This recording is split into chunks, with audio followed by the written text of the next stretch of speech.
जो सबसे पहला कमेंट जो लास्ट वीडियो में किया वो किया था रोज़ी शर्मा जी ने, तो congratulation and thank you so much for being part of this channel. अब जो भी पहला कमेंट करेगा सबसे पहला जो काउंट होगा उसको मैं शाउट आउट दूंगा हर वीडियो में, ठीक है ना। तो Rosy Sharma ji thank you so much. By the way 2 और कमेंट्स आए थे, अंजलि नेगी जी और मनीष चौहान जी का, तो धन्यवाद आपका कमेंट भी, मतलब 3 कमेंट्स तो चलो मैं बता ही दूँगा, ठीक है। And I know I just want to make things right. But as the sun goes down and shadows fill the town, give me a reason, a reason. I'm falling down, down underground, trapped in the prison. That's my reason.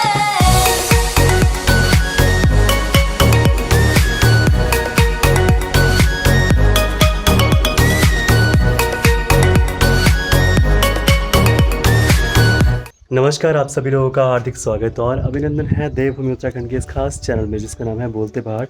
तो आज मैं रखा हूँ अपने गांव में, जिसके आप देख होंगे पीछे, आपको तो पता चल गया कि मैं गांव के घर पे हूँ अभी। अभी हम जा रहे हैं रांगड़ की तरफ, तो वहाँ पे सुनने में आया कि आग लग गई थी, तो ये देखने हम जा रहे हैं कि कितना नुकसान हुआ वहाँ पे। तो बस अभी जा ही रहे हैं, पापा भी आ रखे हैं साथ में। सब लोग घास काटने से जाते हैं बिल्कुल मस्त तरीके से। हमारी भैंस थी, उसका नाम बिकूदा, बहुत प्यारी भैंस हुआ करती थी हमारी, इतनी शांत थी वो, बाप रे बाप। हम लोग नजराते रहते थे उसके आसपास यहाँ वहाँ। और उसका एक बेबी था, तो जब वो हुआ ना, उसका नाम हम लोगों ने चंदा रखा। चंदा चंदा नाम रखने के पीछे रीज़न क्या था कि जो वो चंदा थी ना छोटी सी, तो उसके ना सर पे चांद का निशान था, बिल्कुल बिल्कुल चांद की तरह जैसा होता ना, और हाफ मून बिल्कुल वाइट कलर का थी वो, पूरी ब्लैक बट वाइट कलर का उसका निशान था बिल्कुल माथे पे, तो उसका नाम हमने चंदा रख दिया। और बाकी जो भैंस थी हमारी बिको हमने इसलिए नाम रखा था उसका क्योंकि बहुत कूल थी। तो मेरे कज़न ब्रदर सिस्टर आते थे जब दिल्ली से यहाँ पे, तो उन्होंने कहा कि ये तो कूल एकदम, इसीलिए उसका नाम रखा गया बिक्कू। तो बिक्कू हमने गढ़वाली में बनाई, ये बिक्कू, तो बिक्कू नाम रख दिया हम लोगों ने गढ़वाली में उसका। भाई साहब, रामगढ़ जाना कोई आसान बात नहीं है आज के टाइम पे भी।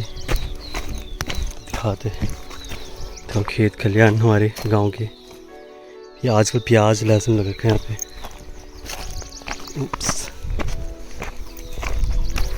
पापा तो बहुत आगे चले गए, मैं बहुत पीछे हूँ अभी। तो देखो यहाँ पे भी आग वाग लग रखी है यहाँ पे, देखो पता नहीं हमारी वहाँ कितनी आग लगी क्या लगी, सब दिख जाएगा अभी जब जाऊँगा मैं वहाँ पे। पूरा सूख रखा है तो यार, मैं अपना चश्मा लाना भूल गया आज, ज़्यादा कुछ दिखाई दे नहीं रहा आज। मेरी जो नज़र ख़राब है वो दूर के लिए बहुत ख़राब है, पास को तो साफ ही दिखाई देता है बट दूर देखने में थोड़ा तकलीफ होती है। मेरे यहाँ तो बहुत आग लग रखी है। ब्लैक डायमंड्स देखो तुम जरा, ब्लैक डायमंड्स सारा सूख गया। देखो ये परसों आया तो पूरा हरा भरा था, देखो आग के चक्कर में सब खराब हो गया। क्या यार, रामगढ़ पहुँच गए। यहाँ पे हमारा एक पेड़ था, सीरियसली बस इतना ही बचा है, तो पूरा जल गया। पुरानी वीडियो दिखाता आपको कि कैसा था ये, ठीक है। रामगढ़ के शुरुआत में ये हमारे बात तो चलो भाई। Oh no, oh no, oh no no, ओए भाई। तो आप लोगों ने देख लिया, अब देखो अब कैसा हो गया। देखो यहाँ पे क्या यार, तो बहुत गलत हुआ। यहाँ पे था पेड़, वो पूरा हट ही गया यहाँ से, पता नहीं यार। अब जिनमें फूल भी आए थे सारे पेड़ सूख ही गए।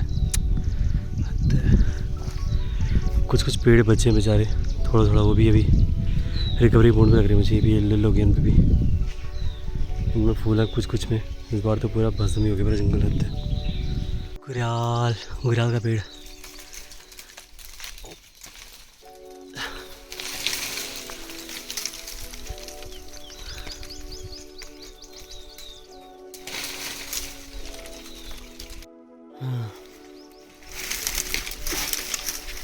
बहुत सारे गुलाब तोड़ दिया हमने यहाँ पे।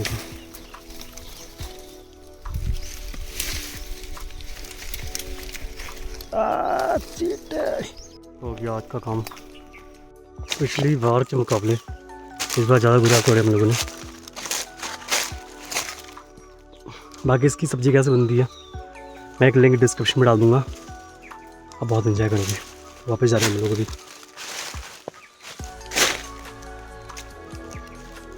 देखो हमारे रांगड़ बांस के पेड़ भी हैं इधर, इसे मेरे दादाजी ने लगाए थे इस टाइम पे, देखा आप लोग। ये है टाटी। कोशिश करूँगा इसके अंदर से बीज निकालने की। बीज होता है इसके अंदर बहुत प्यारे प्यारे।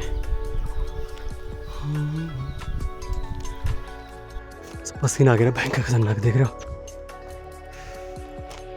पहाड़ में जो ऊपर की तरफ चलो ना, ऊपर से धूप में पसीना आना तो जायज़ है।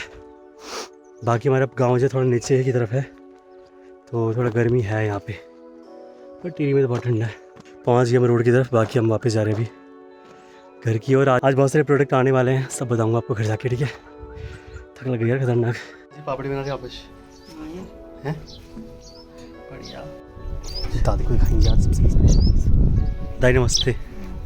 दादी को हम क्या लेके आए देखो, खुला देते जरा।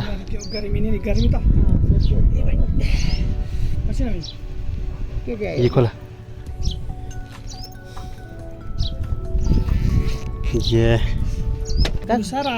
फाइनली कुछ और प्रोडक्ट थे जो कि ऑर्डर किए थे मैंने, तो वो भी आ चुके हैं आज। मम्मी हेल्प कर रही है इस टाइम भी मुझे। सवास माँ सवास, क्या बात है यार। इसमें है जीन्स, ये भी मैंने समर कलेक्शन के लिए ताकि गर्मियों में इसमें इस्तेमाल किया जाए। ये दादी जीन्स वाली, ये जीन्स है लेवाइस की है। दो ये मंगाई मैंने ना, ये पहन के दिखाऊंगा मैं आपको, ठीक है जल्दी। और ये है दूसरा, एक और कलेक्शन मेरे पास, ये एरो की जीन्स है। तो एरो कंपनी काफ़ी अच्छी है इस मामले में। बाकी ब्लैक मेरे पास बिल्कुल डार्क ब्लैक नहीं था मेरे पास। ये जो डार्क कलर एकदम डार्क ब्लैक, ये मेरे को चाहिए था बहुत टाइम से, और फाइनली ये मेरे पास आ चुका है। अब मेरे पास चलो एक और कलेक्शन हो गया इसका, ब्लू एंड ब्लैक दोनों जीन्स का। तो यहाँ पे है कुछ और प्रोडक्ट्स। तो फाइनली मिल चुका है मुझे। तो यह है Nivea Colin oil control face wash.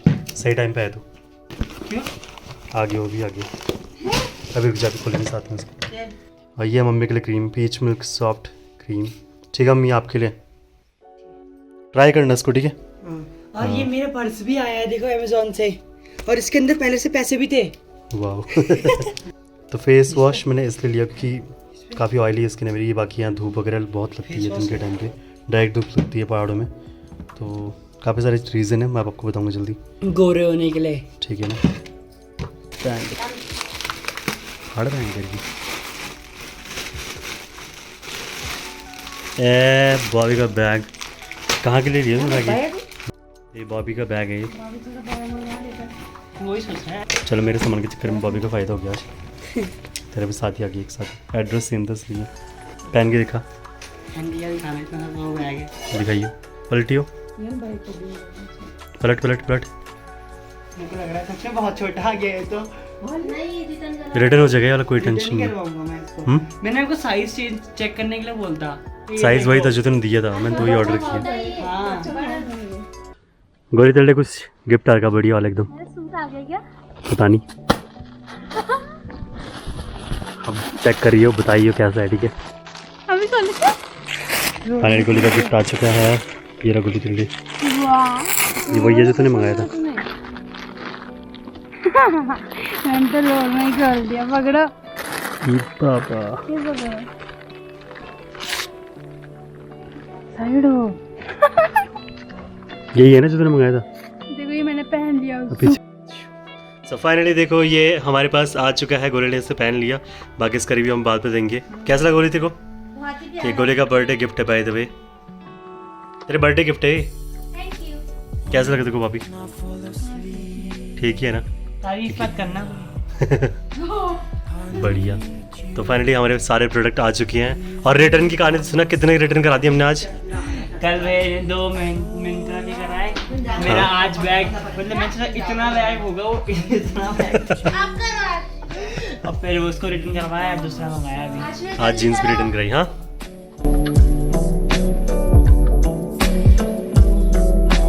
बाकी फाइनली जो कुछ प्रोडक्ट ऐसे थे कि जो मतलब वापस करने पड़े। कल जो मैंने आपको दिखाया था ना, जो ट्रैक सूट जो पापा के लिए था, वो थोड़ा सा अनकम्फर्टेबल हो रहा था उनके पास, तो वो मैंने एक्सचेंज करा दिया। उसके अलावा एक जो बैग आया था उसको मैंने एक्सचेंज कराया। उसके अलावा एक और जो मेरी जीन्स थी वो भी थोड़ा सा ज़्यादा फिट नहीं आ रही थी मुझ पर, तो वो भी मैंने एक्सचेंज कराया। अक्सर ये होता है कि जब भी हम लोग यहाँ पे कोई एक्सचेंज रिक्वेस्ट डालते हैं तो काफ़ी टाइम लग जाता है।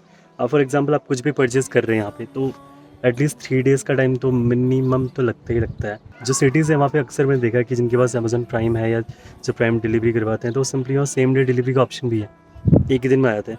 पता नहीं लॉकडाउन में क्या सिचुएशन क्या नहीं है, मुझे नहीं पता, वो आपको ज़्यादा पता होगा। बट यहाँ पे जैसे मैंने एक्सचेंज रिक्वेस्ट डाली है, तो कम से कम जो प्रोडक्ट एक्सचेंज के लिए गए हैं ना अभी, तो वो आएंगे मेरे पास कम से कम 3 दिन बाद और प्लस 3 डेज़ और हो गए मतलब, तो यही होने वाला है। बट कोई नहीं, जैसे आएंगे तो आपको बताऊँगा कि क्या आया फिर से, ठीक है। जैसे यहाँ पे आजियो है, आजियो का कोई भी सामान यहाँ पे नहीं आता है, यहाँ पे मेरे एड्रेस पे तो बिल्कुल भी नहीं आता। तो आपके यहाँ आता है कि नहीं आता, आप बताना मुझे, ठीक है। बट है कि काफ़ी हद तक शहरों में अब जहाँ जहाँ पोस्ट ऑफिस है, पोस्ट ऑफिस के थ्रू भी कई जगह सामान आता है। बहुत सारे डिलीवरी की जो सर्विसेज हैं वो हर जगह डिलीवर कर देती है, बट कई चीज़ें अभी भी नहीं आती हैं। आप लोग जहाँ रहते हैं, आपका जो गांव है या कोई भी प्लेस ऐसा है जहाँ पे बहुत दूर है, डिस्टेंस में है, तो वहाँ पे क्या सिस्टम होता है कोई भी सामान डिलीवरी करने का या किसी को भेजने का, तो आप लोग ज़रूर बताना टाइमिंग के साथ, टाइम कितना लगता है ये सब आप बताना। आज जो मैंने सीखा है पूरे दिन भर में, तो सिंपली मैं आपको बताना चाहता हूँ, और through out the life time हम लोग सीखते रहते हैं। हमारा जो लर्निंग फेस है वो कभी ख़त्म नहीं होगा, ना कभी ख़त्म होने वाला है। यानी कि शुरू से लेके बिल्कुल अंत तक हमको बस सीखना ही होता है हमेशा लाइफ में। तो जब भी हम लोग कोई काम करते हैं, कोई काम स्टार्ट करते हैं या कुछ भी चीज़ें होती हैं हमारी लाइफ में, तो हम लोग क्या करते हैं, हर चीज़ का रिज़ल्ट एकदम इंस्टेंट चाहते हैं कि भैया अगर मैंने ये चीज़ किया तो इंस्टेंट उसका रिज़ल्ट मिल जाए। बट अक्सर ऐसी चीज़ें होती नहीं है, बहुत कम चीज़ होती है जहाँ पे कि आपको बहुत इंस्टेंट चीज़ें मिलेंगी। ऑलमोस्ट जो भी चीज़ बहुत लॉन्ग टर्म के लिए होती है, जो अच्छी चीज़ें होती हैं, उसमें समय ज़रूर लगता है। तो उस टाइम को फेस करने के लिए आपके पास एक पेशेंस होना चाहिए, यानी कि आपके अंदर धैर्य होना चाहिए, ताकि आप इंतज़ार कर सको। और यही सबसे बड़ी चीज़ है जो कि मैंने सीखी अपनी लाइफ में, कि अगर आपके अंदर पेशेंस हैं तो चीज़ें कहीं ना कहीं आपके अनुकूल हो सकती हैं। आप जैसा चाहते हैं वैसा हो सकता है। आपको बस मेहनत करते जाना है और थोड़ा धैर्य रखना है, पेशेंस रखने, और सारी चीज़ें अपने आप खुद ब खुद सब कुछ आसान हो जाती है टाइम के साथ साथ। आप सोच रहे होंगे आज ये आशीष होले जी ये सारी बातें क्यों कर रहे हैं, तो बेसिकली मैं इसलिए बोल रहा हूँ क्योंकि मैं आजकल एक आर्टिकल पढ़ रहा था जिसमें लिखा था कि जो ये कोविड सिचुएशन हुई है और ये लॉकडाउन के बाद काफ़ी सारे लोग जो हैं वो डिप्रेशन का शिकार हो चुके हैं, एम्प्लॉयमेंट ख़त्म हो चुका है। बहुत सारे ऐसे लोग हैं जिनका रोज़गार भी चला गया, वो कुछ नया बिजनेस कर रहे हैं, वो भी ख़राब हो रहा है। तो कहीं ना कहीं चीज़ें बहुत अनस्टेबल भी हैं लाइफ में, और जो भी आपने फैसला लिया है उसके पीछे कुछ ना कुछ चीज़ें होती हैं जो कि उसको बहुत यूनिक बनाती है और आप उस चीज़ के लिए कम्फर्टेबल हो जाते हो। बस ये चीज़ है कि जो भी चीज़ आप कर रहे हो ना, अगर आपको उसमें सक्सेस चाहिए तो थोड़ा आपको पेशेंस यानी कि धैर्य रखना पड़ेगा। तो बस इतनी सी बात आज आपको बताना चाहूँगा। बाकी और सीरियसली मैं अभी भी नहीं बोलता कि मैं बहुत सक्सेसफुल हूँ या कुछ भी चीज़ें हैं, क्योंकि कहीं ना कहीं जो हमारे लर्निंग फेस है वो कभी ख़त्म नहीं होगा। इंसान की चाहत बढ़ती जाती है, बट हाँ कहीं ना कहीं जो लाइफ स्टाइल है उसको चलाने के लिए आपको कुछ ना कुछ तो चाहिए। तो उस चीज़ को प्राप्त करने के लिए, उस चीज़ को पाने के लिए थोड़ा पेशेंस बहुत ज़रूरी है, ठीक है। जैसे कि मैंने आपको धैर्य यानी कि पेशेंस के बारे में समझाया, आप भी मुझे समझा सकते हैं कमेंट सेक्शन में। नेक्स्ट टाइम जो वीडियो आएगा अगला, आपका बकायदा नाम लेके मैं वो सारी चीज़ें बताऊंगा इस चैनल के माध्यम से। तो आप लोग भी लिखिए कोई भी एक ऐसा टॉपिक जो कि आप चाहते हो कि पूरी दुनिया तक आपका ब्रॉडकास्ट हो, तो मैं इस चैनल के जरिए आपकी बात ज़रूर आगे रखूँगा, ठीक है। अब हम मिलते हैं कल रात को 9 बजे। तब तक के लिए मेरी तरफ से यानी कि आशीष चमोली की तरफ से नमस्ते। जय भारत, जय हिंद।